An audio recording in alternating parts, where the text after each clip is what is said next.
Thank you, Mr. Speaker. Sir, I'd like to thank the honourable member for the question. The answer is quite simple, Mr. Speaker, sir.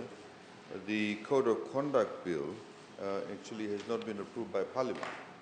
And if you read the section in the Constitution 121, it says the Accountability Transparency Commission is established under Section 121 of the Fijian Constitution, and it says also that the authority and functions and responsibility of the Commission shall be prescribed by written law.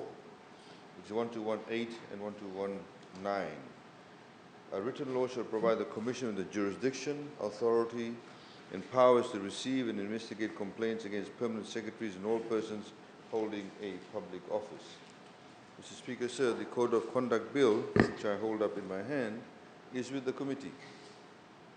So, in the past couple of years, we've been making budgetary allocations in the hope that the committee will bring the Code of Conduct Bill to Parliament.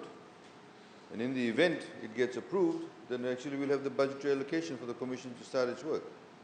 The committee has not brought up the Code of Conduct Bill to Parliament, before Parliament for debate. That's the problem. Thank you, Mr. Speaker.